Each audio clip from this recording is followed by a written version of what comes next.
Hello, and we're live. It's 10 o'clock p.m., and do you know where your children are? This is Phil Russert. I am the owner-promoter of Creatorcon.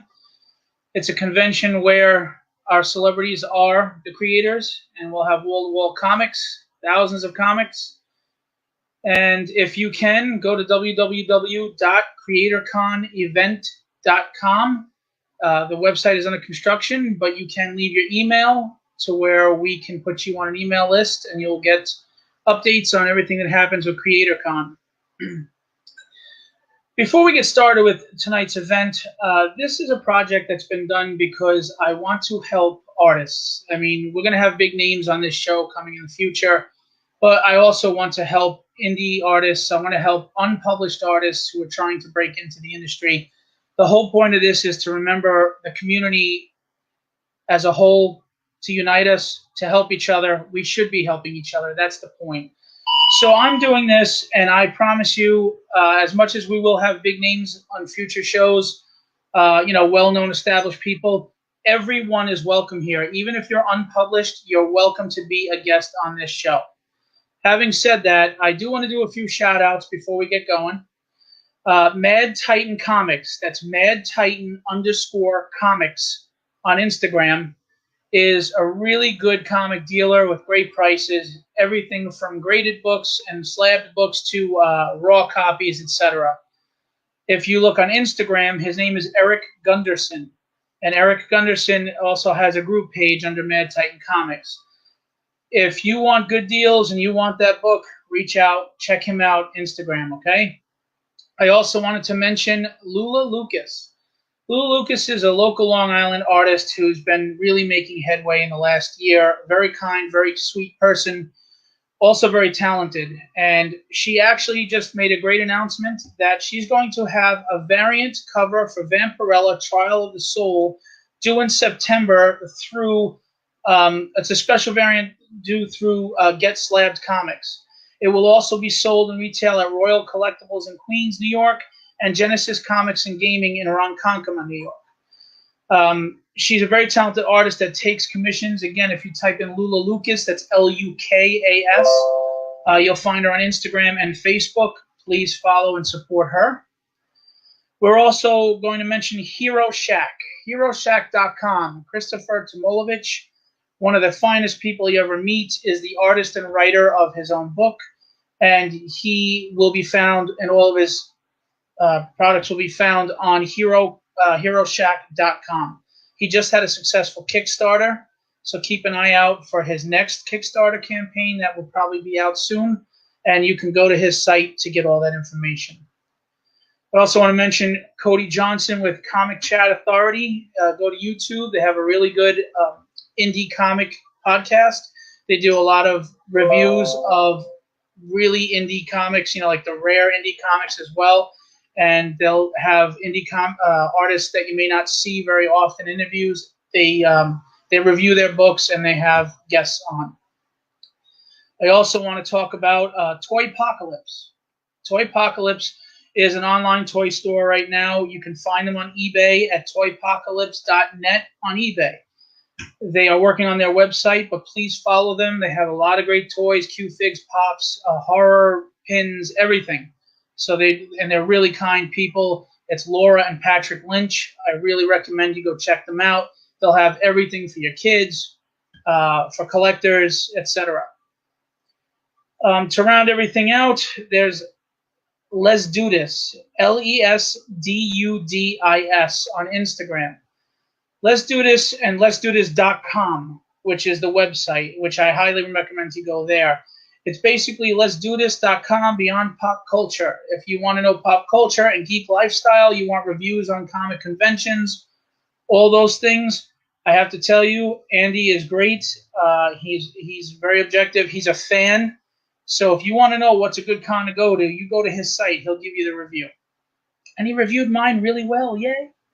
Anyway, having said that, tonight we are going to have Scott Hanna on. I'm sure as comic fans and collectors, we know who he is. If not, we will explain.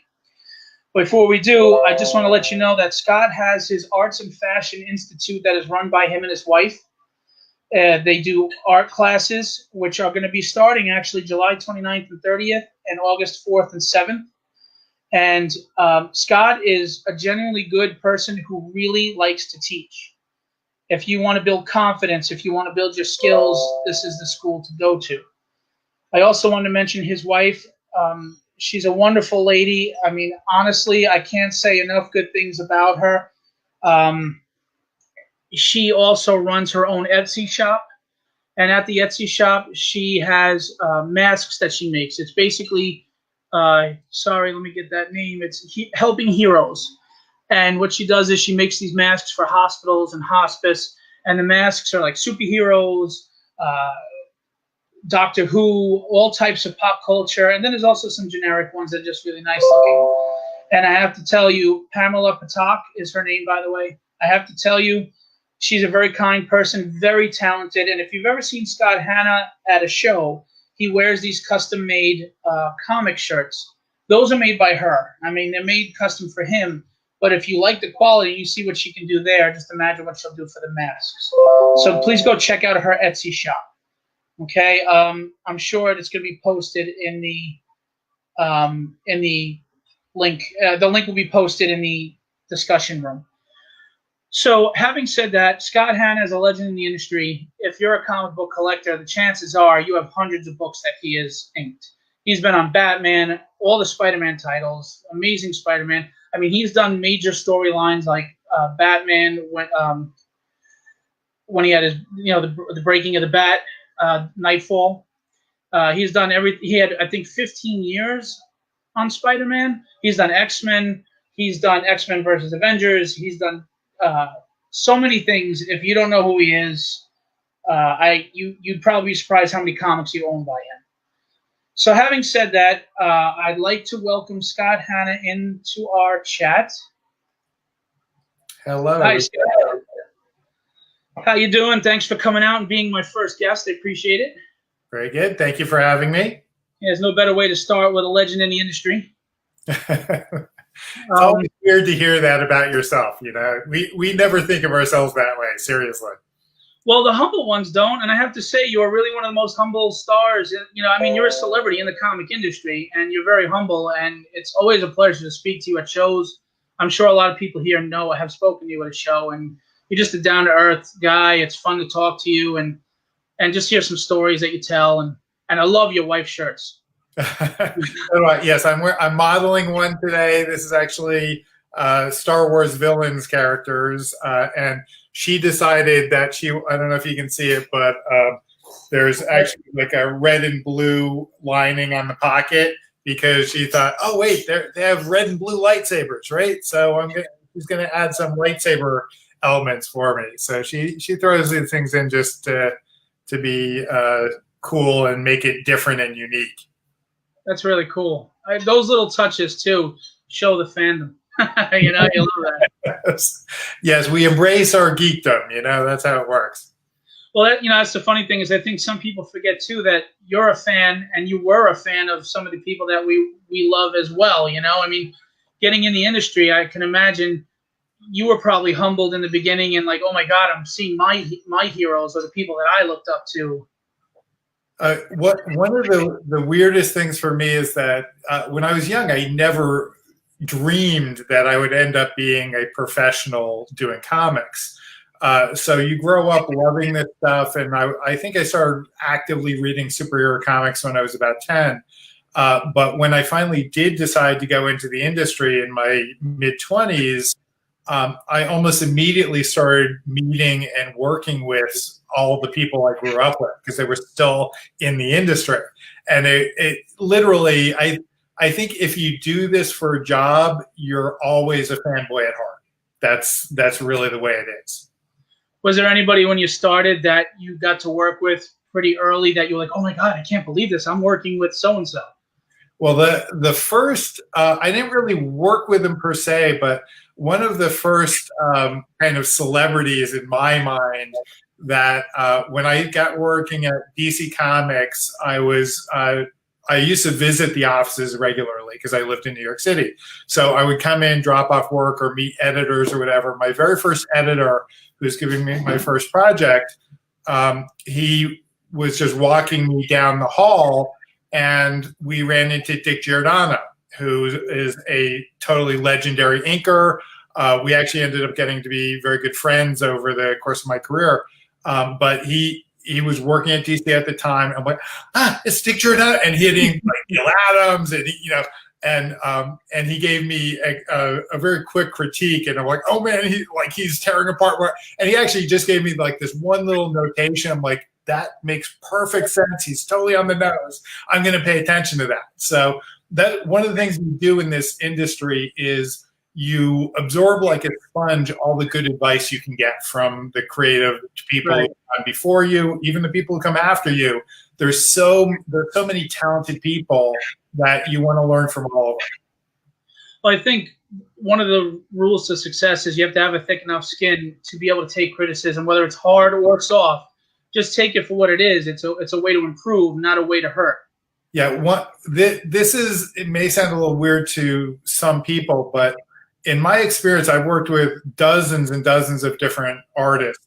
And usually the ones that are the most sensitive and that don't want any feedback are the ones that don't get better. Right. The ones that actually are looking for constructive criticism, not just like, you don't just tear people apart. You say why it needs work or what's wrong with it. That's what I'm a teacher, so I love instructing people and helping people and encouraging them to get better. But all the ones who listen to me have flown. Like, they get better really fast, a lot of them. And the ones that don't listen frequently disappear, and they don't stay the course, because to improve yourself as an artist, you have to listen to feedback, whether it comes from writers, your editors, your colorists. I've learned so much from working with colorists and saying, it's like, oh wait, I'm not giving them the right information to do their job. So I always have to pay attention to the people before me and the people after me. If I do my job properly, I'm trying to make everyone's job easier. Absolutely. And, it's funny because I was just talking to somebody recently that there's a lot of people don't realize inkers are, especially like the quality inkers in the industry, are actually excellent pencilers. They're artists, it's not tracing. There's an art to inking. My experience is that every single top inker you will ever meet knows how to draw very well. Frequently, they also know how to paint very well. So actually, you can see right behind me a couple of my paintings that I've done. And I actually started out, I learned how to paint in oils when I was 10 years old. And so I've been painting longer than I've been inking, actually. Tom Palmer does phenomenal paintings. Joe Rubenstein does phenomenal paintings. Literally every top inker in the industry knows how to pencil, because you can't do our job if you don't know how to draw yourself. It's real simple. Yeah, on my jams, behind me, I have a lot of inkers that have penciled, so absolutely. But as far as inking, when you're inking a book, there's a fine line between maintaining the integrity of the penciler, but giving your own style to the inking as well. And I do know that sometimes inkers have to kind of tighten up pencils, but how do you do that balance? How do you maintain the integrity of the pencils but still put your flavor on the inks? And how do you think that influences the aesthetics of the book, or the impact of the book or a series that you're working on? Like when you worked on Nightfall, you're looking at a whole series. Well, you're asking two different questions, so I'll try to get to them one at a time. But I'm actually kind of unusual in being one of the top inkers in the industry, that a lot of people actually can't recognize my style, because I try to adapt myself to the artists I'm working with. I try to show off their work.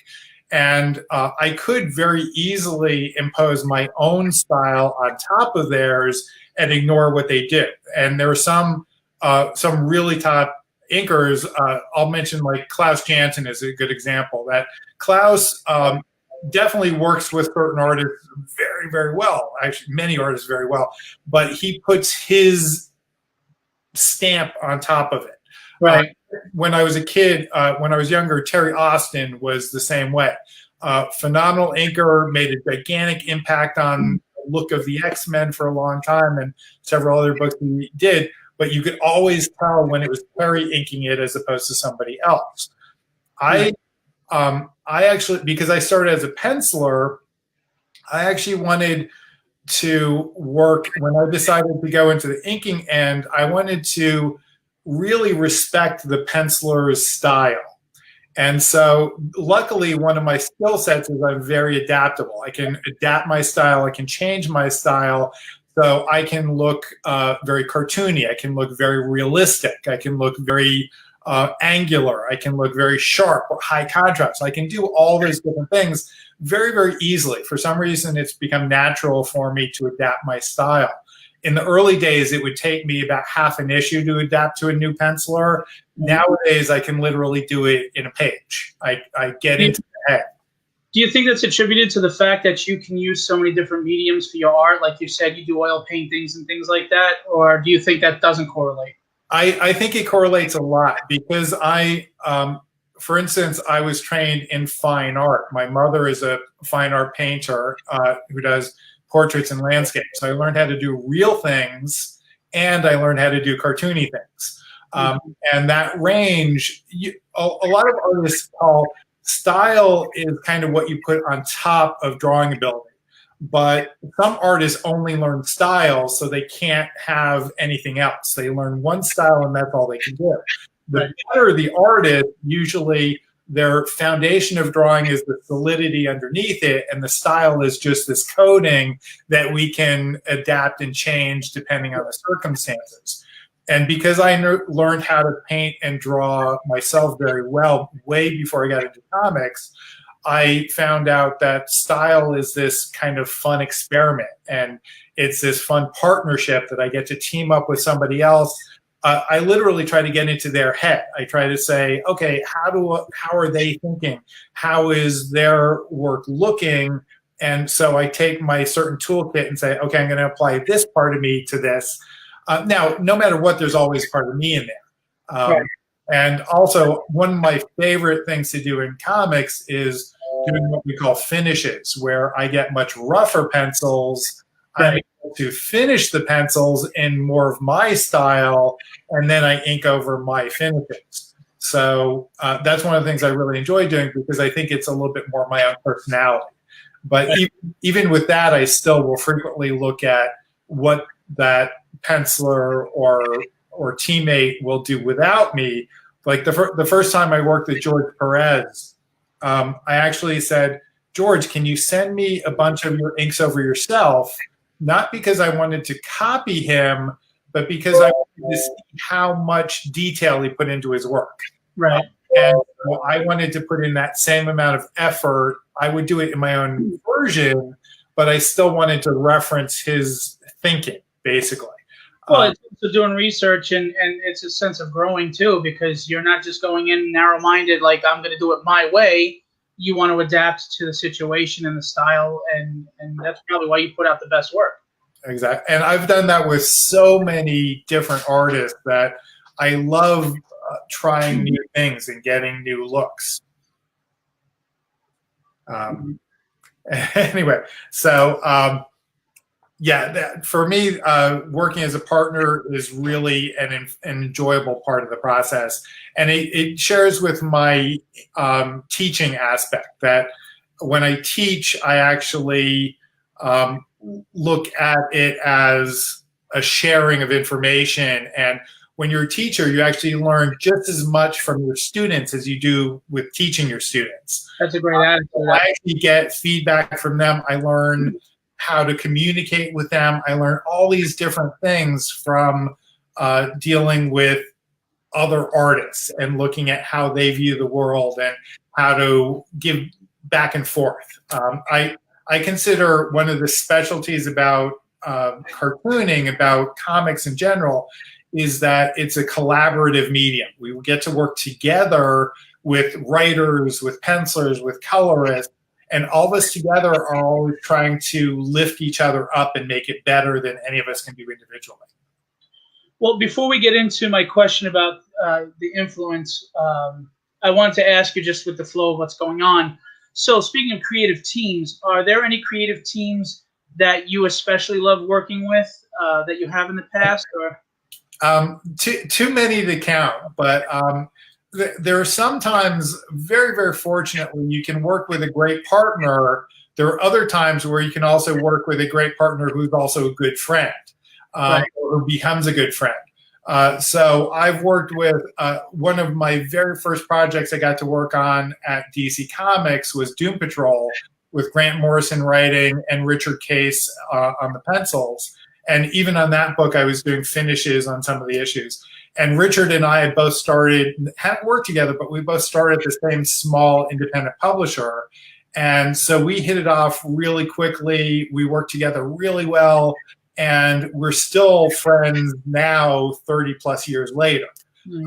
I've worked with some people who I consider really good friends, whether I work with them or not, are Tom Ranney, who I worked with for many years on Thor, on the X-Men. We worked together for well over a decade. And I was so fortunate because Tom basically said I was his exclusive inker. Like if he only wanted to work with me.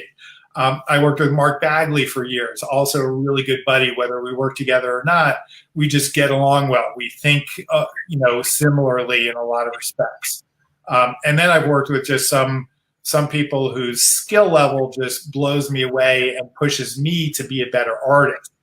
I worked with Ivan Reyes. I've worked with David Finch. I've worked with John Romita Jr., one of the best storytellers in comics. Lee Weeks, one of the best storytellers in comics. So all these people, I learn from them, I grow with them, and they push me to be better. Dan Lee wanted to ask if you do freelance work. Pretty much all I do is freelance work. So what comics, I've had periods of time where I've had what we call exclusive contracts with Marvel or DC. But for the vast majority of my career, I've worked as what we call a freelancer, which means many times you will see me having product out from Marvel and DC at the same time. And people are like, how can you do this? Because they're competing companies, they're competitors. But since I work as a freelancer, I'm allowed to work with whoever I wish. Right. So I frequently work for Marvel and DC simultaneously, or I work with other publishers.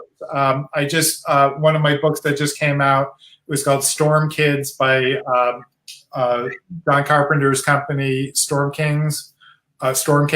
I'm working on a new graphic novel by PKMM Studios. And I'm still working for Marvel. So I work for whoever gives me a fun project, a good opportunity, and I also do a lot of work on my own. I'm working as a freelancer doing work for a pet charity. It's a charity that helps people who are struggling with their vet bills. They actually help pay them. Wow, that's awesome. And they're actually having me doing a mini comic book for their charity. So I do all kinds of different things. That's what freelancers do. We basically like, hey, there's a cool project, let me in on it, or whatever. So, and I get to stretch myself. I get to do some painted work, some penciling work. So I worked for a video game company a short while ago where I penciled and inked. I think it was like a 100-page comic book that was incorporated into their video game. Well, my wife's a vet tech, and you just got thumbs up for what you just said. So, Keith Brunswick wanted to ask. He said, "What is your favorite project that you worked on?" There is no set answer to that because so many I've worked on so many really, really fun things. This is going to sound weird, but I think the by far the most important thing I ever worked on is actually is this book, which is hard to see it, but it's Amazing Spider-Man number 36. We call it the black issue because it has a black cover. That was dealing with 9/11. I lived in New York City for a long time. The writer and penciler, Marvel Comics, is published there. So that was a very, very important, visceral story that I think is if I had nothing else in my career comes close to how important that was to me, because it was dealing with a real event and real life. It was also the fact that Marvel was always grounded in real world. It wasn't Gotham. It was actually New York, and this is where it happened. Spider-Man, Daredevil, they were all in New York. So, I mean, it touched home to the readers, because even if you didn't live in New York, you lived in New York every time you read Spider-Man. Right. I've actually moved out of New York quite a while ago, but I will always be in part a New Yorker. That's kind of like always going to be in me, because I lived in New York for so long. Absolutely. So getting back to what we were saying before, how do you think inking influences the books you work on and the series that you do? Well, in the old days, before my time and even during my time, it used to be very, very common for inkers to be on a series for longer than penciler. Right. So one of the earliest ones that I can remember is like Joe Sinnott on the X-Men. On the Fantastic Four. And he basically developed the look of the FF. So, he started out with Jack Kirby, but he also worked with John Buscema and Jim. He worked with Buckler. He worked with tons of different people, but he always gave his feel and style to that series. Then later on, when I was growing up, I remember Terry Austin over John Byrne on the X-Men. And Terry gave it a particular feel. And yes, it was obviously John Byrne was the penciler, but Terry gave it this finish, this style, this look that was very distinctive to the X-Men beyond any other book that was being published at the time. Scott Williams over Jim Lee developed a really particular look, again, on the X-Men, but on a lot of other books. When I first got onto Detective Comics, I ended up working on pretty much, I believe I worked on every single Bat title during the course of 5 years. It started with, before Nightfall, I actually did, my prime book was Detective Comics, which I had an exclusive contract on Detective, but I worked on Shadow of the Bat, Batman, Legends of the Dark Knight, Catwoman, Robin, and so I became kind of the Bat style guy that, like, if we were doing the Bat symbol a certain way, it was my job to make sure it stayed that way no matter what penciler I worked with. And I would frequently even redraw it to make it consistent. I would keep it a certain look. And obviously I worked with my editors on this, because like Denny O'Neil hated when they used to do kind of like the Batman TV show of just the round cowl thing. So he's like, no, I don't like that. So even if a penciler gave that to me, Denny was like, break it up a little bit, do something interesting with that cowl. He worked with Neil Adams. I mean, Neil Adams always did that. Well, a lot of people did and did it well, but because that was not the look we were going for at the time, right? I was the guy that they kind of went to and said, hey, Scott, do this or fix this or adjust this. And so a lot of people, and I worked with, again, many different pencilers. I got to work with Jim Aparo. I started out working with Tom Lyle. I ended up working with Graham Nolan. And it was my job to keep a consistent look on the Bat books. And that, again, my editors would actually show a lot of other artists coming in my stuff to keep it on track. Then the same thing kind of happened a bit when I went over to Marvel and started working on the Spider-Man books. I was working on various Spider-Man books for about 15 years. And my main penciler during that time was John Romita Jr., but we developed the look for Spider-Man. So even though John Romita Jr. worked with Al Williamson before me, and he worked, earlier when I was just getting started, he was already he's had multiple runs of Spider-Man, but most people think of Spider-Man as our run together, as our team. And one of the great things about working with John is every inker that works with him is allowed to put their style on top of it. Right. So my version of John Romita Jr. looks different than Klaus Jansen's version, looks different than Tom Palmer version. all of us who, are wonderful artists and wonderful teams, but I got to do my look on Spider-Man. And so most people associate his main Spider-Man run with the time I worked with him. And then when I started working with other artists like Mark Bagley, I did adapt and I changed things, but I had a way of doing the spider symbol, or I had a way of doing the webbing. And again, because I was the consistent one that was there throughout, a lot of other editors, a lot of other pencilers, a lot of other inkers were given, say, oh, we want it to look like this. It's usually what's called an unofficial house style. It's not an official house style, but it is a guideline to judge people on, or to say, hey, we want to keep it in this direction. I think one of the things comics is missing is the consistency of a creative team, not switching so often.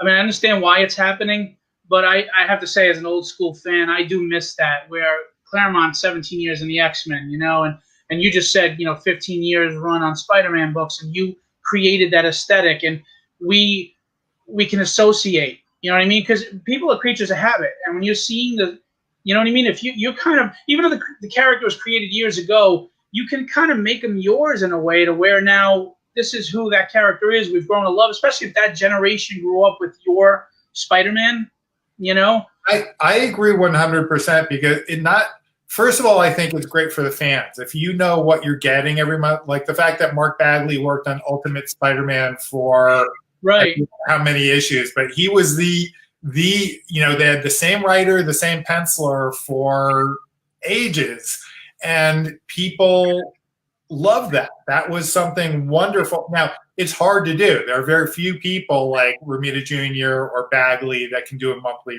book. Right. I'm actually always astonished that Eric Larson can write pencil and ink a book a month for however many issues he's done Savage Dragon.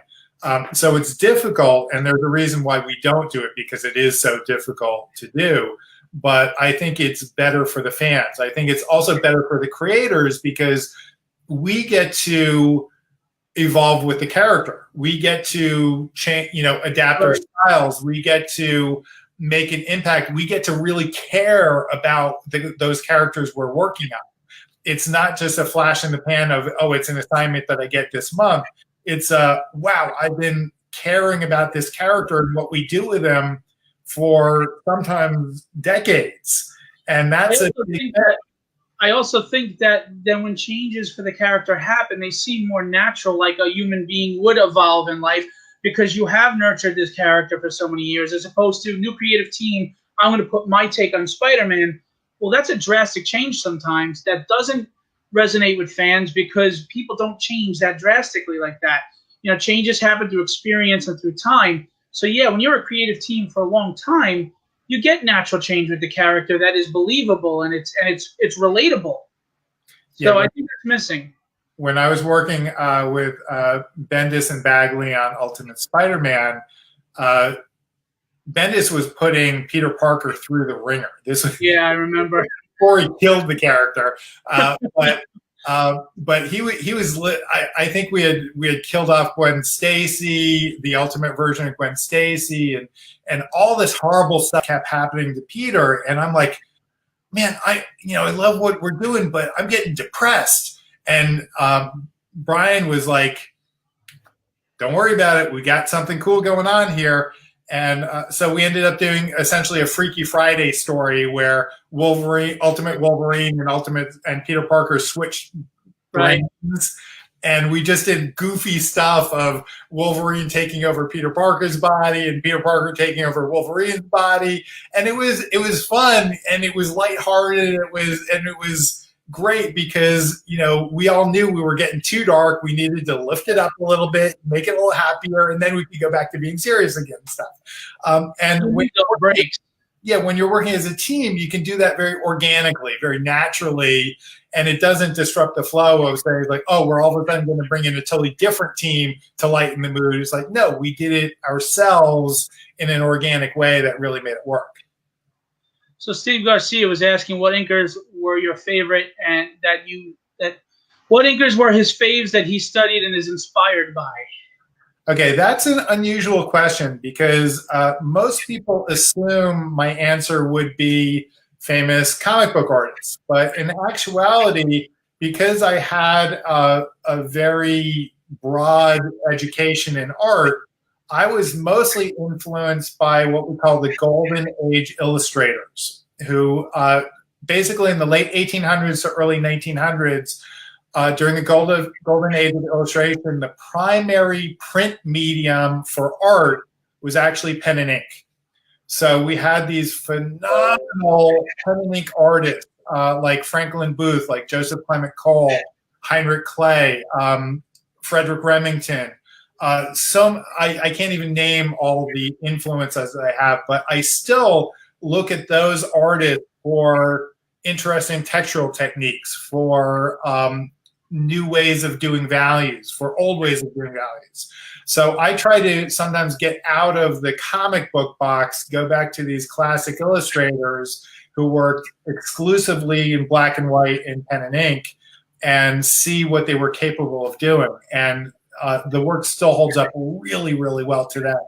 I've been fortunately compared to some of those artists, which I think is extraordinarily flattering because that's my dream, to be that good.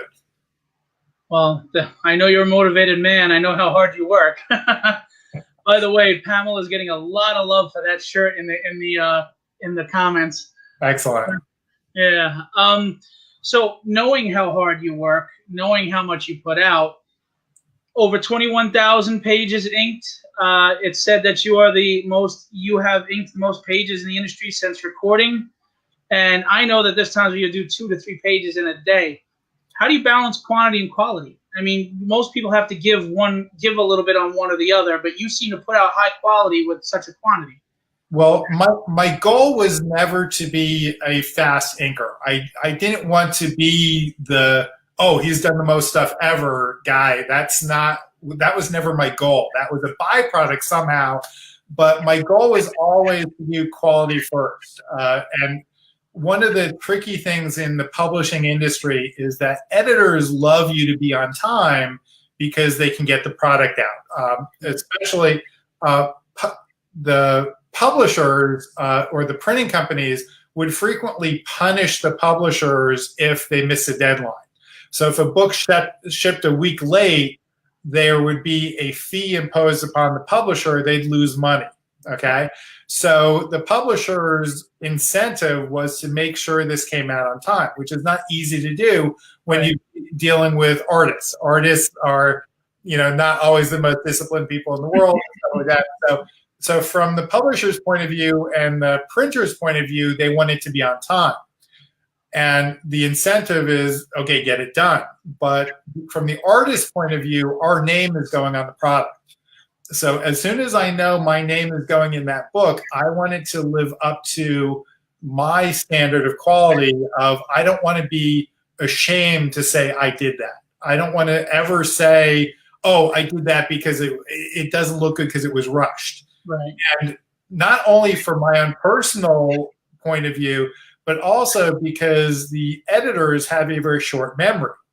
So editors may know in the back of their head that you saved their butt and met deadline, but 6 months from now, they'll just remember, it's like, man, that book looked really bad, and they won't remember. Or another editor at a different company or even at the same company will just see the end result. They're not going to say that, oh, this is what Scott looks like when he's only given 2 days deadline. They're going to say this looks bad or this looks good. That's the bottom line. So if my name goes on it, I always want it to look good. Now, my goal I have very high standards for myself. So my goal is, at least as I evolved as an artist, is I want to make my inking look better than anybody else, if possible. It's not always possible because art is subjective. But also, I want to try to do it in half the amount of time of everybody else. So how can I make it look better in less time? Now, that's usually flat out impossible. It's almost impossible to do that, though I have kind of accomplished it. But the standard is always, quality is always the criteria. The speed is a secondary thing. If that can come along naturally, great. If it doesn't come along naturally, the quality is by far the most important thing and is always the high standard to live up to. Well, I firsthand witnessed your confidence in your ability, and I'll explain that in a second. But do you think that confidence is what really helps balance those two? Just because think about it, you can have the talent, but if you don't have the confidence to reach that full talent and just go with it and do what you got to do, can't that slow you up? Yeah, I believe, in my personal opinion, like I've obviously done so much work that I have to be a fast artist, but it doesn't mean that I'm superhuman and my hand can move faster than somebody else's hand, or I can, I'm not a machine. I'm not ambidextrous. I can't draw with both hands at the same time or anything. Oh, so you do sleep? Well, people have for years says like, what's Scott Hanna's secret? And they never want to hear the proper secret, because the secret is I'm insanely disciplined, that I can sit at the drafting table for 12 hours without hardly taking a break.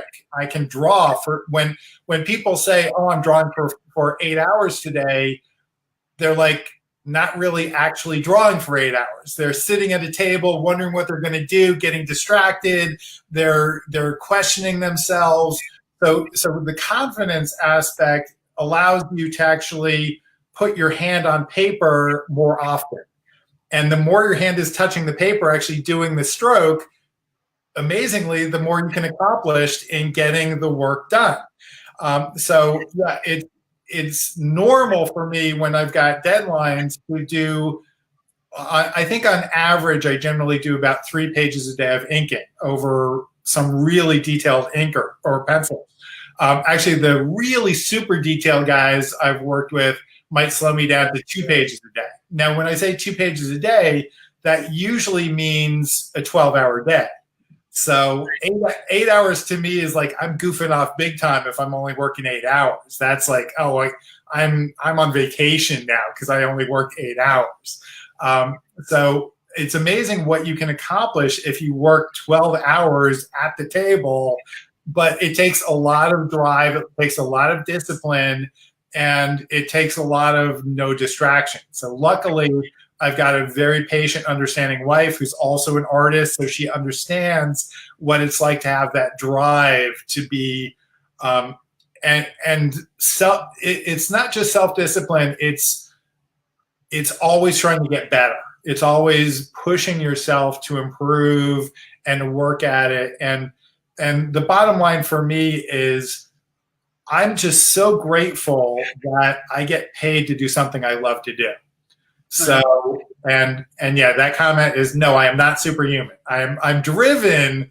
I'm kind of superhumanly driven to be the best I can be. And also as a teacher, I try to bring that to my students. I try to give everything I can to my students so they can be the best they can be. Well, just real quick to address, Dante wanted to ask a question that I was going to ask you as well. But anybody who has a question that we haven't gotten to, forgive us. But we are doing a 10-minute Q&A after all this is done where we will be devoted to you. So stick around, save those questions if we did not reach you, and we'll be happy to answer them after the conversation. But Dante asked, how the heck is your back? And I'm going to add how your eye's not going when you do 12 hours of thinking and drawing. Okay, well, the back, I actually learned very early on that the back is actually one of the most vulnerable parts of an artist's body. So people are like, oh, do you get hand cramps? It's like, my hands actually are no problem. I have a light touch. Holding a stick like a pen or a pencil or a brush is kind of natural for the human body if you don't press down too hard. So one of the secrets is having a light touch. So, if you have a light touch, if you're just flowing with the hand, then it's easy to draw or work for a long period of time. But what I do is when I'm working, I actually decided early on to get my table is at a very, very high tilt, my drafting table. My mother, who's a painter, always paints standing up, which is the best way for your back. Keeps your neck and your back aligned. Exactly. Now, as an inker, you really can't do that because it's almost what I do, it's required to have really fine finger control, Right. control. So I have to use a table and rest on the table, but my table's at a very high tilt, so I don't hurt my back. And I also work on a kneeling chair, which means the chair I'm in now is a typical seated chair, but when I'm working at my art table, I'm kneeling on a stool with a knee pad, and that keeps my back aligned and not bent over. So my back is kept erect by my chair, and my drafting table's at a really high angle. And between those two things, I almost never have back problems. So I recommend that to all artists. Either if you can't stand up at an easel, if you can't, use a kneeling chair, because it's way better for your back. And never make a practice of drawing at a flat table like we do at conventions. I do it at conventions, but that's, as soon as I get home, I use a real tilted table at a high angle. Can't imagine it would kill you. Just to get back to the confidence for 1 second, though, I did want to share this story. You and I had discussed this. I want to share it with everybody out there. You all know behind me, I get my jam pieces done. Scott has done pencils on almost every jam piece I have, and they're all incredible. So again, an inker is an artist, and his pencils are phenomenal. But I had a jam piece that had been inked, and the cape of the character was a circular cape, but the lines were broken. Like, they didn't finish it, I guess because it was close to the top of the page. So I see Scott at a show, and I said, hey, Scott, can you do me a favor? Whatever. Can you just fill in that line? This is not a straight line. It is a very curved line. And again, the lines are broken. There's no line to follow. Scott just goes in one quick, as if he was scratching you. And literally did it go from line to line without being off at all. I mean, and he did it with the flick of a wrist so quick that I just went, what the hell how did you do that? How did you do that? And he just said, look, I'm just confident at this point. After 30 years, if I'm not confident enough to do that, then, I might have to pick another industry. And I thought it was amazing to see him do that, because again, to meet the other line from your initial point, so clean. I mean, there's no break. It's not uneven at all. It's just insane to me. So yeah, it's funny. I actually, when you made such a big deal out of that when it happened, I was like, oh, this is unusual. I just thought it was normal. It's like a professional musician who can play the piano without looking at the keys. Now, in art, I do have to look, obviously, because you can't meet a line blindfolded. But I have practiced so often with my tools, with my skill set, that I know exactly what pressure to put down on a pen line, how my hand works. So if I'm working, I don't know if you can see it or not, but if I'm Hang on, I'll get you there. Hang on.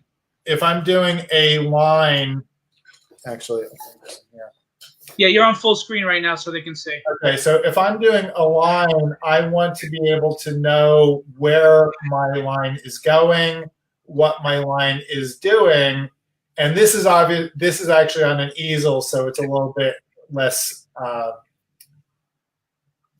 solid than my normal work. But what happens is you get your hand so it becomes automatic. So I can do these strokes like this almost without thinking of it. I just know that I can do a flick of my wrist and my line will do what I want it to do. You look like Morton before he plays pool with Ralph Cramden. Well, your wrist. Until I started teaching, I didn't realize how refined I had gotten this, because I would show this to my students who, one of the favorite classes of mine is an inking class of teaching people how to use the tools to do traditional inking. And I would do a demonstration, and then I'd see my students trying to accomplish the same thing, and they just didn't have the hand skills yet. They didn't have the repetition and the muscle memory to create that movement in a natural, easy manner. But again, if you've done 20, actually, I think, I haven't kept the exact count, but I think it's closer to 23,000 pages I've inked in my career so far. Imagine how many strokes you have to do to accomplish 23,000 pages of art, and each panel of each page. And there's so many lines you have to put down that yeah, my body has to learn how to do it. If I didn't, my brain would be not wired right or something. But to me, it has gotten to the point where it is instinctive almost, that I know what I can accomplish. Now, at the same time, I'm always trying to teach my brain new tricks. So I'm always trying to come up with new methods and say, oh, what can I do to do it differently than I did it last time? So how about if I, try to do my cross hatching in a different way? So I can say, oh, I'm just going to start doing some lines here, and I want to start playing around with it. So I can actually start doing these unusual things just because I feel like it. And that's one of the other benefits of being a long-term artist, is you can just kind of experiment and play with stuff. And this goes back into the confidence aspect of, one of the reasons you can be confident is you can be willing to screw up. So if I'm willing to make a mistake, that gives me more confidence. If I'm never willing to make a mistake, and a lot of artists are true perfectionists, that they're like, oh man, I got to do this exactly right. But if you're willing to say, hey, maybe I can make it wrong, I can actually do it a little bit awkwardly, I can play around, I can mess up and still see what I do with that, that allows me to have the freedom to go a little bit faster. So as you can see, I'm starting to just very quickly block in some ideas, and I don't know exactly what I'm doing. So, I mean that in that I haven't done tight pencils. I haven't penciled every single line and mark. I have just blocked in certain placement of what I want to be there, and then I can start adding to it and growing to it as I go along.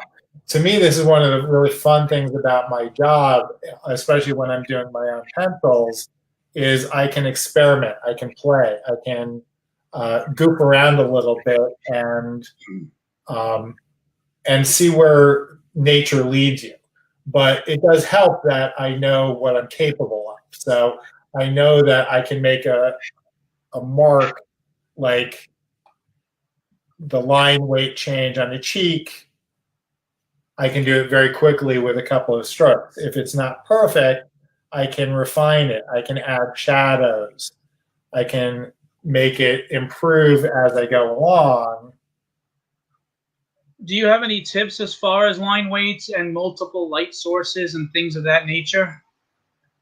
Those things are actually one of the tools of the trade of the artist, or especially the inker, is understanding how light works. So when I say how does light work, some of the things can be very basic, like what direction is the light coming from? Now, I already have determined from this really quick sketch that I just did where my light's coming from. I know that I actually have a light coming from this side of the face because I started putting a shadow under the mouth. I started putting a shadow under the chin. There's actually even a shadow under the ear. There's a shadow on this side of the eye. So I know that there's a shadow coming or there's a shadow side here, there's a light side here. And that's one of the easiest ways we start creating form, is by indicating light and shadow. You can see the same thing in the Joker painting behind me. There's a very strong light source coming from the Joker from the right-hand side, and there's a shadow side on the other side. Both the Joker and this piece, I've also started determining where there's a secondary light source. And what do we mean by secondary light source is that this side of the face is also lit. It's not totally black. If you look at the Joker, one side of its face is purple, one side is close to white, and that indicates that the purple side is in shadow, but there's also a bit of red light coming in from the background hitting his face.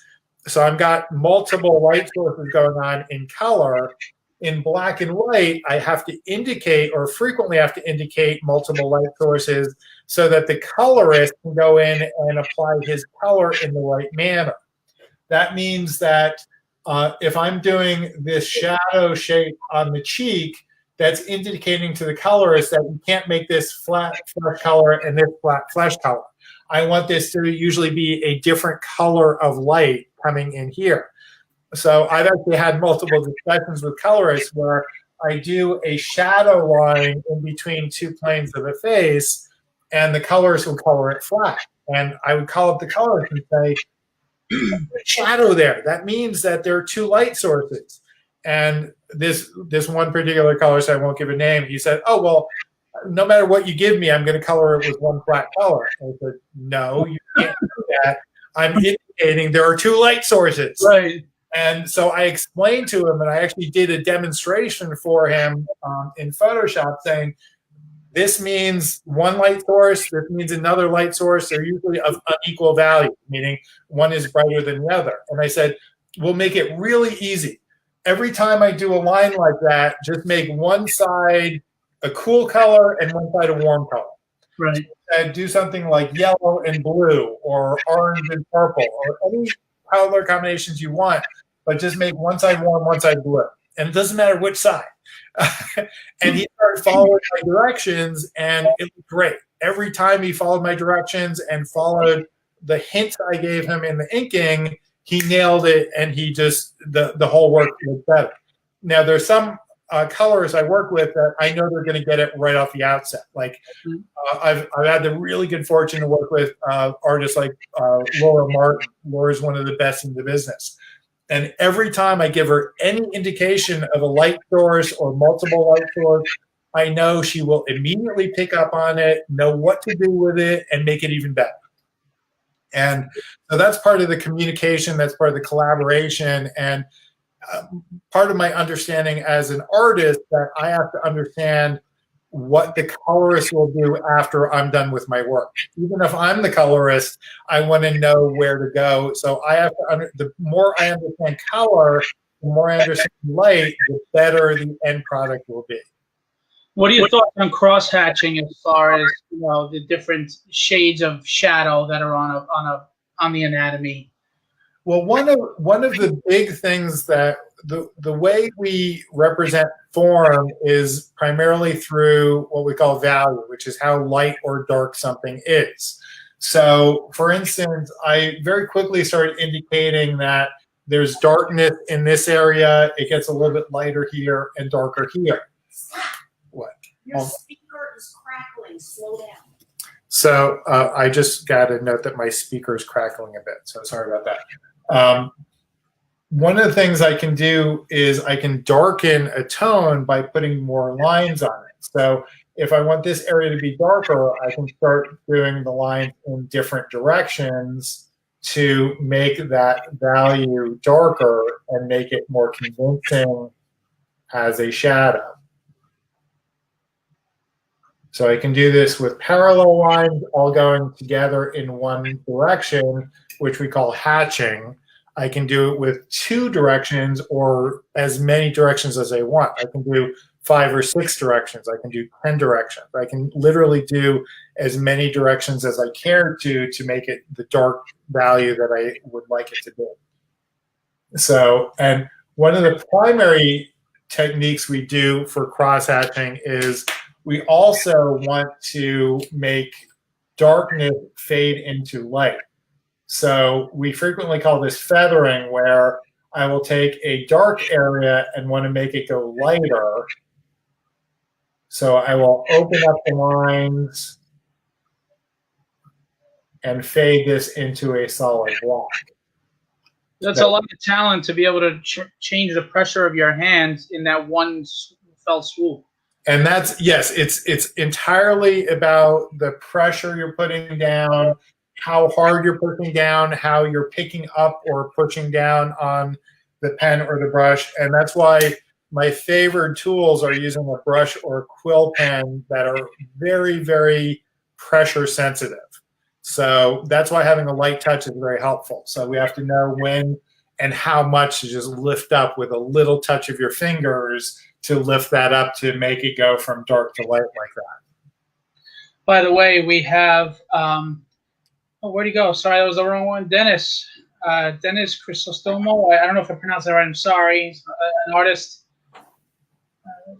The same techniques in inking other artists when you are working on your own drawing, or does it differ sometimes? So do you use the same techniques in inking other artists, or when you're working on your own?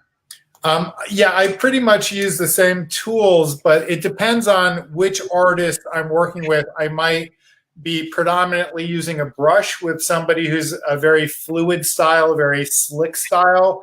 I'll use a lot more brush with my ink. When I'm doing a more hard-edged, linear style of penciler, I will be predominantly a pen inker. So I'll do more quill pens and nibs that give a harsher, sharper line to them. So I adapt my tool depending on which artist I'm working with, and I do the same thing with my own work. So if I'm working in a very, like if I want to do a lot of hair, I will usually use a brush because a brush has a very fluid, long line, and I can do a very long stroke that's very smooth.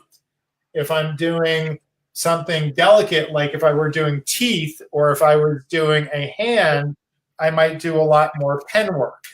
And I'll adapt my tool depending on what style I'm looking for, what my project is, even what the character is.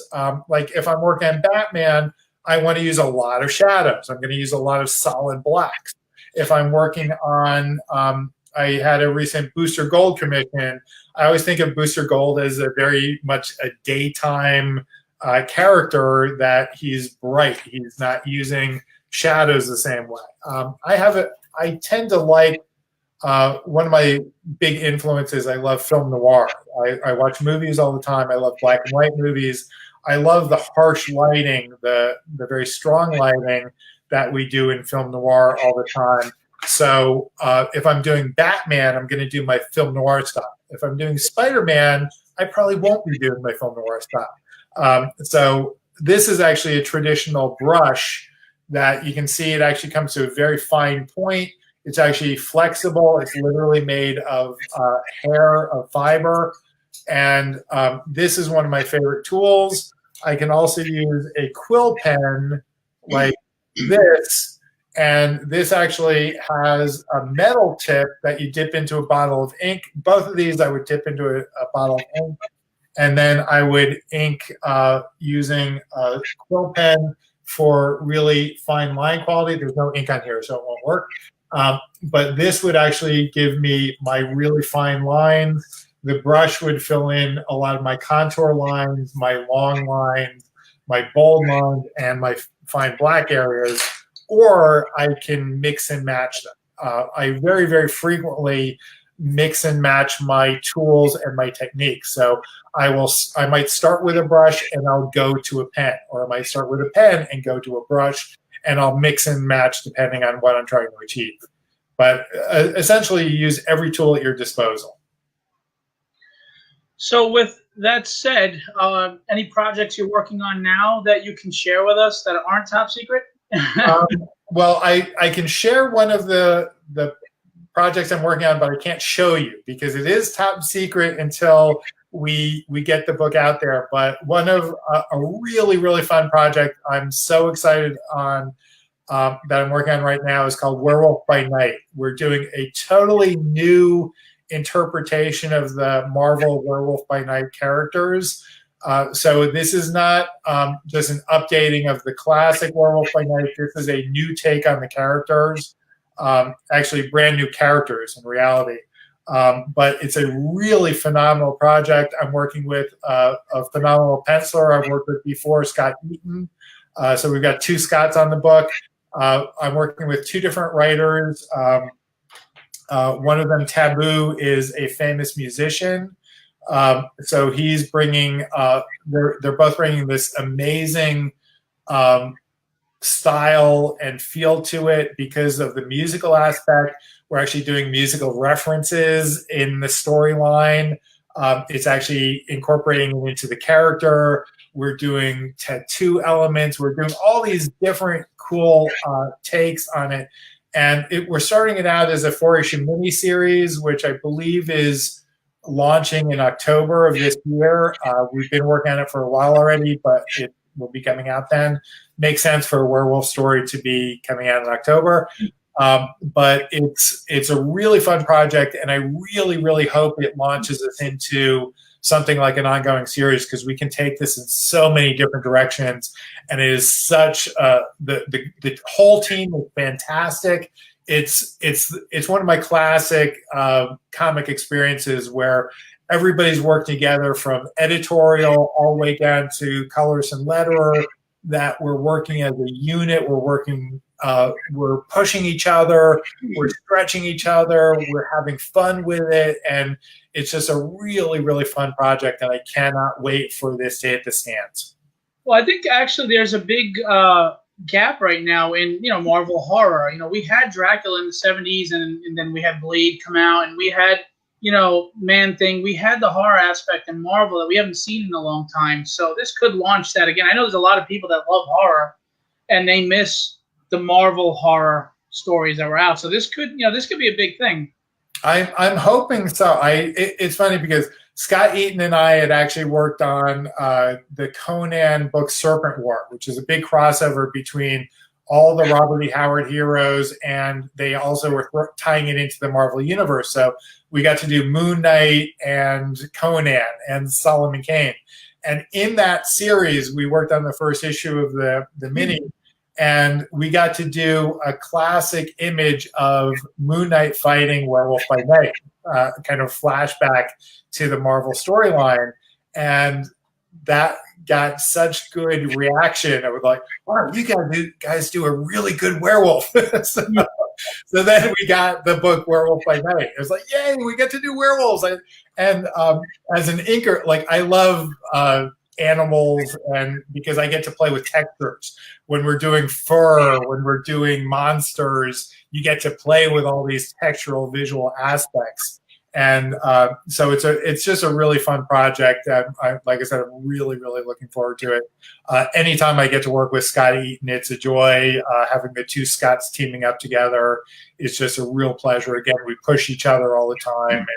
And we, the goal is for everybody to make the end product as superior as we possibly can. So Dante had asked, do you ever plan on going creator-owned and creating your own universe, or are you just really happy playing in other people's sandboxes with their toys, so to speak? The answer is both. I love working on characters that I grew up with. My favorite characters when I was growing up were coincidentally Spider-Man and Batman, who I've spent most of my career drawing. But at the same time, being an artist, being a creative person, I love working on new ideas. So because we've had this weird COVID situation, I've actually brought up from some things I've worked on in the past that I'm starting to flesh out and coming up with creator-run projects. I worked with some independent companies, like I'm working with Guy Dorian Jr. on a book called Core. We just worked on Hyperbreed, Hyper Kids together, which are essentially creator-run characters. Not he created them, not me, but I'm working on creator-run books and projects and realizing how fun it is, and thinking it's like, oh, if we can do this through this publisher or whatever, I can do it too. So I'm starting to come up with these great ideas that have been burning in the back of my head for a long time, and saying, well, maybe now is the time to start fleshing this out and really starting to progress it and get it out there to the public. And I've got some of the best fans in the universe that people said, hey, if you're going to do a Kickstarter, let me know. I'll help promote it, or I'll help you work on it. And I know a lot of other creators who have done self-published work, so they've led the way. And I'm like, hey, wait, this is the future, kind of. We can keep doing this. So I'll probably never want to stop entirely working for Marvel and DC, but we have the potential to go our own way and do our own things now.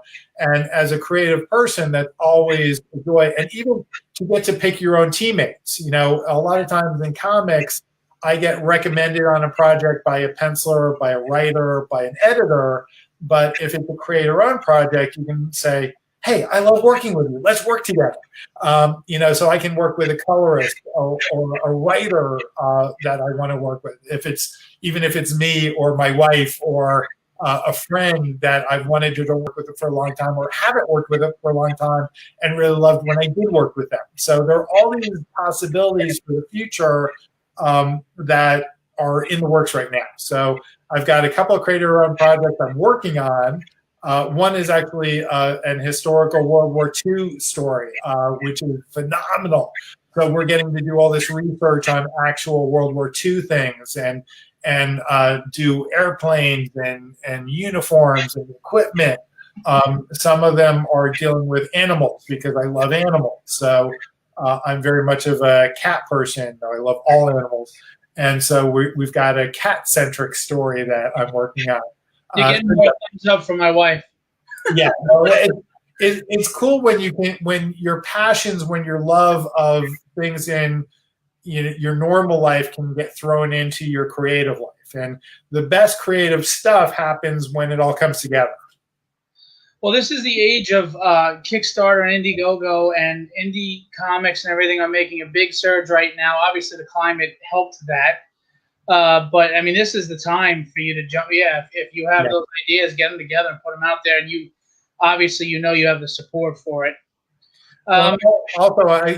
It also ties into my teaching. A lot of people told me I should do more, live stream and demonstrations to show, because this ties in totally to what I do as a teacher. I share knowledge and I share information. So reaching a broader audience is always great.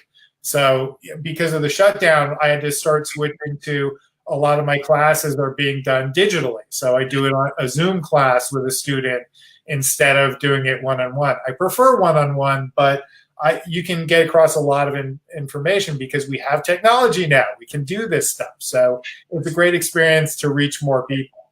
Well, don't you have free classes on your wife, Pamela Patak's Instagram going on? Yes, on both my Instagram, on #inkerscott, on her Instagram, on the Arts and Fashion Institute School. So it's called artsandfashioninstitute.com or AFI Art School free classes. And you have the hashtag too, which is an easy way to get there, right? Right. AFI free art classes. Okay. I just got coaches. AFI free art classes with the hashtag. Right. That's the easiest way to get there is to hit that hashtag. And so you can see a lot of clips of. We started it just because my wife would film me while I was at conventions, and so we would do little clips of me in the process of drawing. And it's actually really weird whenever I look at those because I'm like, oh, I guess I do draw pretty fast because I see how I'm doing. When you're doing it, you're in the moment. You're not paying attention. But when you do it from a removed thing, it's always kind of wonky and weird. It's like, wait, that's really me drawing that? That's some other, that's an alternate version of me actually doing those drawings. It's kind of weird. What we have learned today, though, is with every great man, there's an equally or better great woman next to him. Oh, absolutely. Well, I was so fortunate because I met my super talented wife when we were both in art school. We went to Pratt Institute in New York City, still one of the top art schools in the entire country. And thanks, Dante. So getting to marry another talented artist makes you encourage each other, makes you grow each other, makes you push each other. But we also can understand each other because she's as driven as I am. She is as much of a perfectionist as I, if not more so than I am. So we're both artists together, working in a loving relationship, and it makes you put up with each other to a degree. So my wife learned a long time ago that, in a lot of respects, deadlines come first. So if I've got a deadline, meet that deadline to the best of your ability, which means maybe don't get sleep that night. And that means I can't, and she understood that about what I do that she knows it doesn't mean I don't love her. Right. If I'm ignoring her in a particular moment. And the same thing, if she's got a wedding dress she's working on, I know I will not see her for a couple of weeks because, or it could be a cosplay costume for a client or for herself, or it could be working on masks for a hospital that needs to get there at a certain time. So there are times when I have to understand, okay, her skill and her art come first, I come second, but we love each other no matter what. Well, I've had the great pleasure of meeting your wife, Pamela. She's very lovely. She's very kind. She's great to talk to. The two of you, you married well, and the two of you are excellent to talk to. You're very humble, but very talented, and we appreciate that. So having said that, I want to ask you, if you could go back 30 years to yourself when you were starting out in the industry, what advice would you give yourself? That's a really tough question because I love what I do. So I have that kind of dream job of 10-year-old Scott. I get to draw comic books every day of my life, pretty much, which is an amazing gift. I work really, really hard at it to be good at it and to earn that gift, but it is still a gift. It's a wonderful thing to get to do what you love to do. So going backward in time, saying how would I do it different if I already had such a wonderful experience is really tough. But I remember not quite 30 years ago, but I started out as a penciler and inking my own work, and I gravitated more toward inking. Knowing what I do now with how comics evolve, I wish I had done even more penciling. But beyond that, actually, when I was working on the Batman books during Nightfall, I remember I had a really, really good relationship with my editors. They knew how well I could draw. And I said that in my free time, which I don't have a lot of, I actually love to paint. And one of my editors said, it's like, oh, bring in some paintings. We'd love to see what your paintings would be like. And I never really did. I never really had time to take like a week off and do a gorgeous painting to bring into DC at the time. And I kind of regret that because it would have been nice to have also shown off my painting skill starting 30 years ago. And maybe getting to do not just drawing Batman, but also maybe painting Batman or painting any number of other subjects. But the cool thing is that you can always do it in the future. So now I'm doing more painting. I started doing it a lot more as a teacher because my students were like, hey, I want to learn painting. I'm like, cool, I know how to paint. And I would show them, and that would get me inspired to do more paintings on my own. So yeah, painting is one of my fun hobbies that I can also use as my profession. And it's something I started painting at a very early point in my life. I'm still doing it now, and I love doing that. And there's always the opportunity to do more of it. Oh, I've got a guest star. Speaking of cats, I've got somebody sneaking into my. My wife is here playing guard because my cat keeps coming in too. My wife is here holding him now. Yeah, this one is actually posed for me. I used her as a model for a couple of black cat illustrations where because this is a tuxedo cat and black cat in the comic books is basically based on a tuxedo style cat. So I've used her as a model for, I think, a painting I did of Black Cat. Actually, 2 paintings I did of the character. And I'm even doing some, speaking of paintings, I'm doing some commissions right now that are actually painted commissions, which is really fun.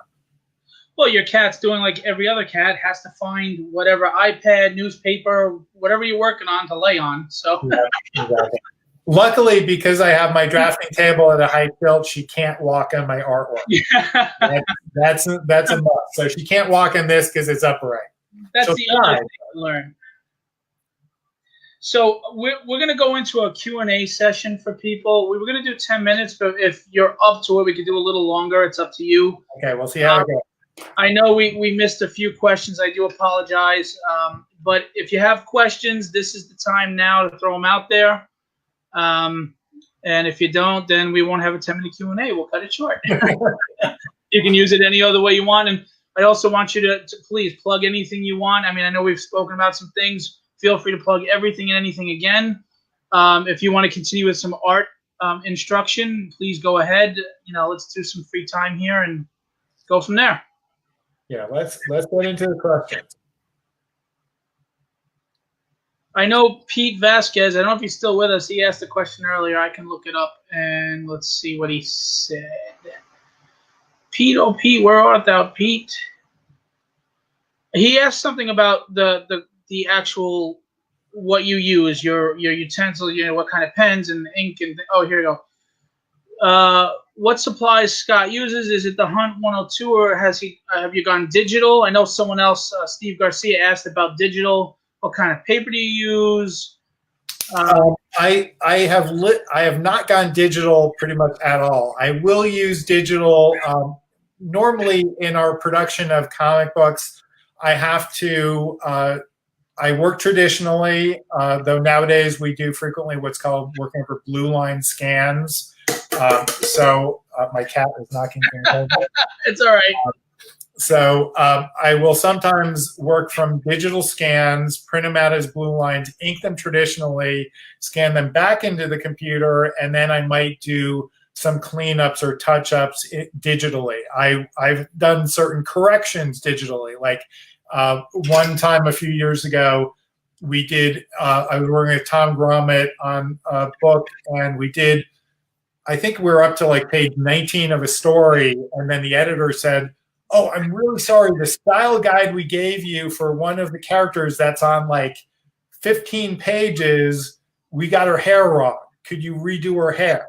Like, and hair, and so with traditional media, redoing 15 pages of hair is a pain in the butt. So what I did was I went in and used my drawing tablet and I corrected it digitally. So if you bought the original pages for that story, the character has totally different hair than what was printed.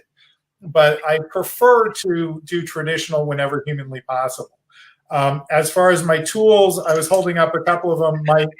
My favorite traditional tool, what I started with the quill, is the Hunt 102. Though now I will use variations of that, including actually, I'm horrible at remembering the numbers and names, but I started out using a 102, then I started using a 104 sometimes and a 107. Now I actually use a combination of about 6 different pen points, including one of my favorite pen points is actually called the Esterbrook, this is a pen manufacturer that went out of business, I think something like 70 years ago, but their quality of work is so good that they had a lifetime guarantee on their pen points. And their pen points, you could actually get a case of like, I think a gross, which is 12 dozen pen points would come in a box. And I get a lot of those, and I still use those pen points. I was using them even when I was a kid because my mom had some. They can cost a bit, but you can usually get them online. You can search them out, and I find them to be invaluable. I love those pen points. They maintain quality longer than almost any other pen point. For the brushes, my traditional brush is I use a Winsor Newton Series 7, which is made of Kolinsky sable. It's a very expensive brush. It's a watercolor brush, but the reason I love it is because it has an amazing point to it. It can spread out very wide or get to a really, really fine line point when I'm doing my brush work, and it allows me really good control. The Series 7 usually has a relatively short bristle, which allows me to have really super fine control over my line and my point. Mark Torres has 2 questions for you. The first is, when inking and you know the finished piece or book will be in black and white, do you approach it differently as opposed to knowing a colorist is going to come on it? Yeah, absolutely. When I started out, I was actually penciling and inking for black and white comic book publisher. So they actually did not print color comics. They printed black and white comics.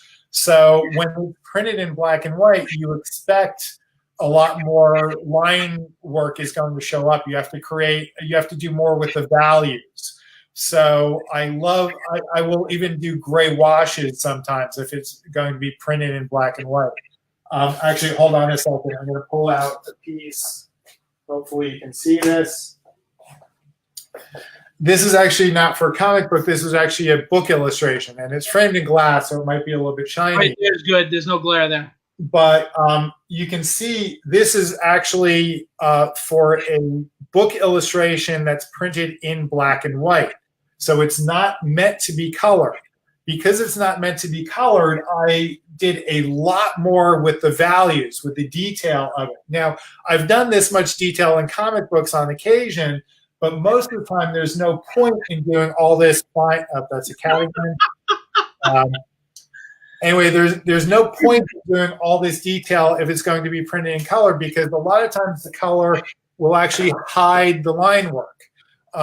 Now that we have digital, more of the print quality is better, the reproduction quality and the digital screening actually can show up more line work. So I probably do more fine line and detail work now than I did 30 years ago, but it really depends on the situation and the penciler. But overall, value is even more important when we're doing it for black and white publication. When we're doing it for color, I have to do as many clues and cues as I can so the colorist can do their job. And I have to understand what the colors how they will affect my work, how they will sometimes hide my work. If I'm working with somebody I'm not used to or who's not, they don't read my work properly, I might do bolder lines, or I might do flatter outlines, or I might do more dimensional outlines to really showcase where the highlight's going to be. So I adapt myself to the printing circumstances, to the color circumstances, to the team circumstances. Mark also asked, what were your thoughts and opinions on the time when Marvel went straight from pencils to colors? In my opinion, I really actually hated that phase. Not just because I'm an inker, but because I'm a painter. That in order for you to see good quality work, we need to have contrast. If you look at the Joker painting behind me, I'll actually bring it forward a bit. So this painting, I'm still using black. Now, obviously he has a black shirt, but he also has a very dark shadow in the lapel. He has dark in his hair. Even there's darkness in the nostrils and the mouth. If you took all the black out of this Joker painting, it would look like a washed out image. It would look dull and not as strong, and it won't have as much impact. And that's what happened for that period of time where they were trying to do scans directly from pencils. That now, if you had a really good painter colorist, they would know to put in the right values into it. But most of the time, everything looked washed out. It looked like if you've ever had your printer run out of black ink and try to print a photograph without any black in it, it doesn't look right. It looks dull and wrong. That's what happens when we're doing inking. Is the black plate of the printing process. Inking is what gives us that weight and that power and that impact. And so to me, I think using black, whether you're a painter or an inker, is a really important part of the process. And another thing that actually one of my painter friends first brought to my attention is he actually hated that scanning from pencil going directly to paint, because he said, have you ever noticed that in a comic book especially, the word balloons are black ink on white paper?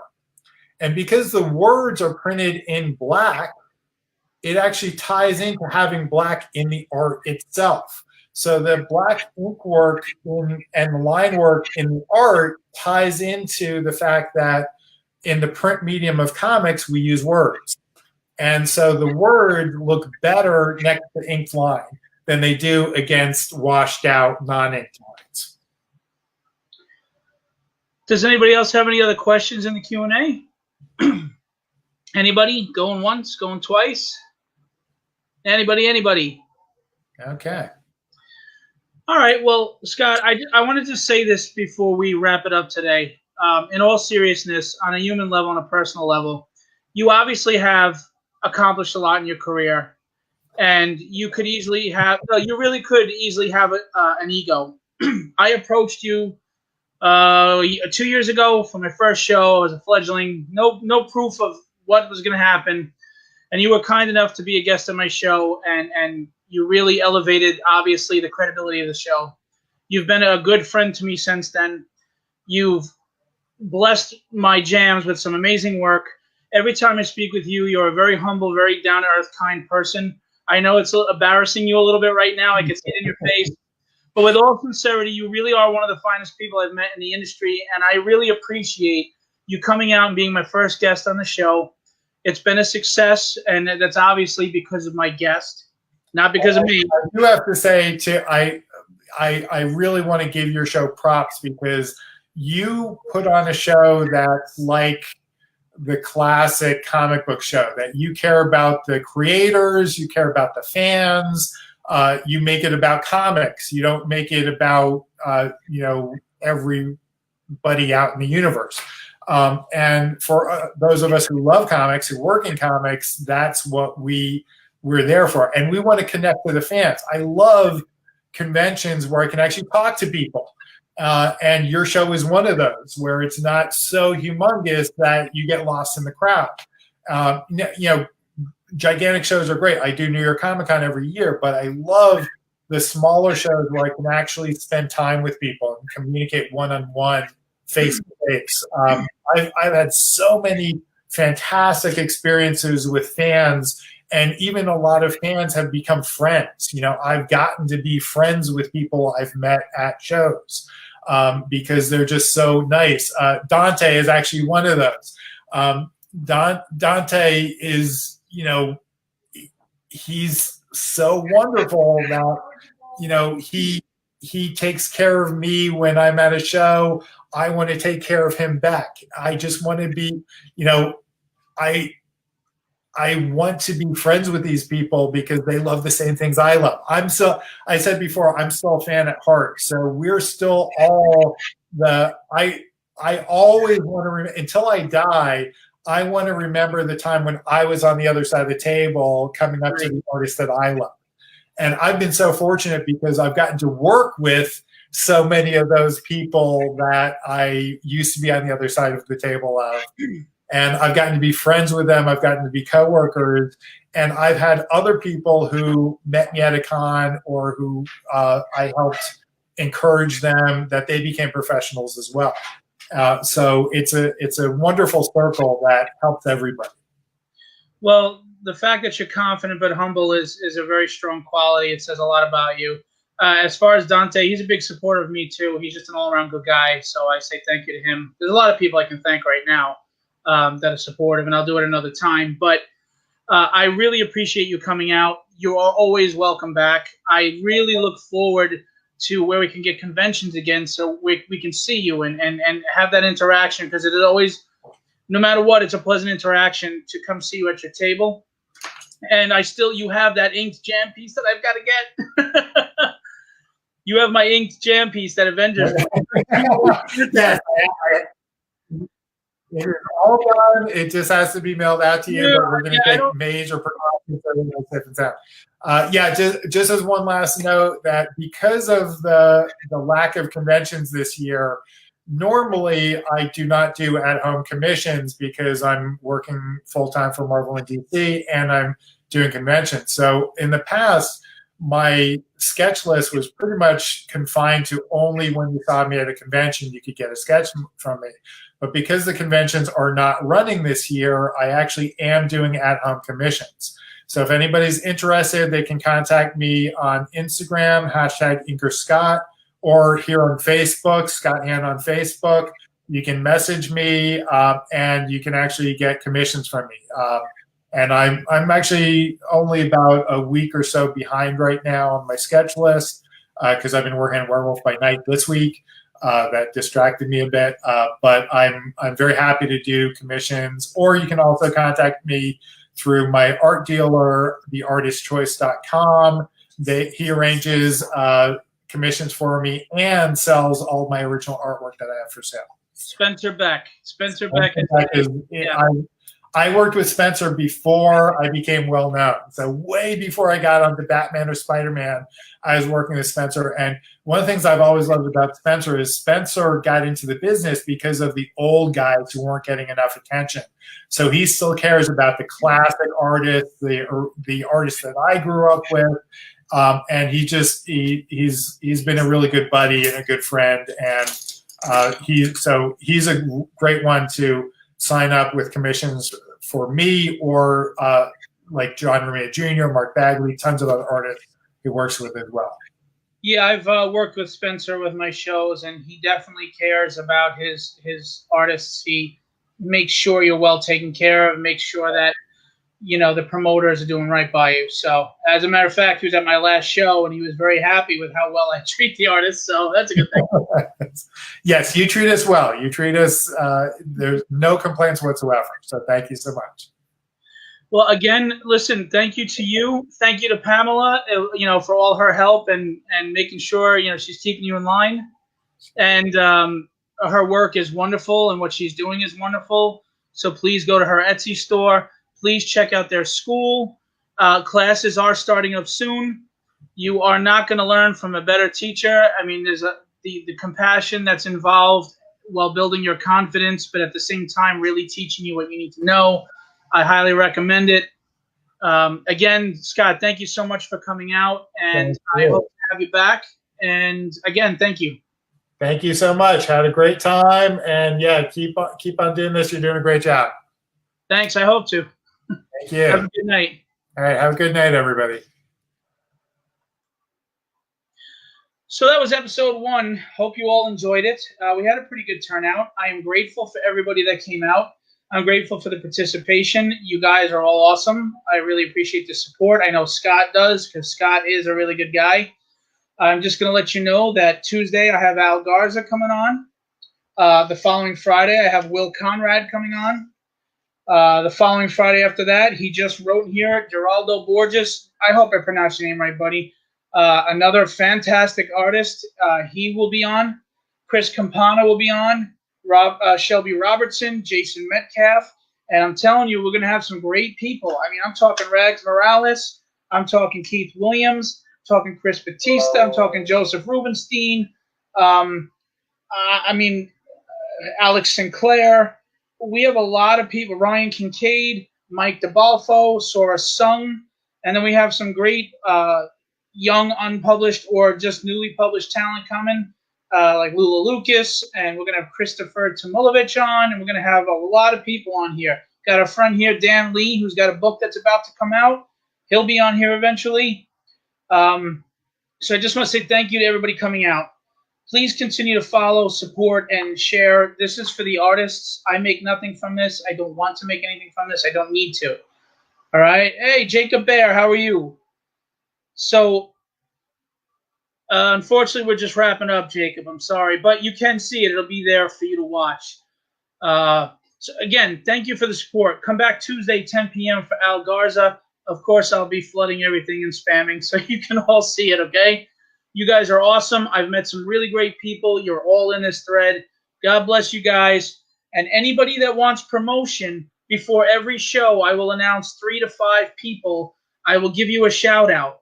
I will just shout you out. All your links, all your projects. You have a Kickstarter, you're an indie, you're even an unpublished artist who just wants attention to your page to get commissions.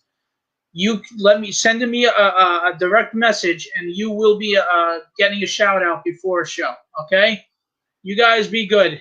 Take care. Oh, I leave you with this. Have fun storming the castle.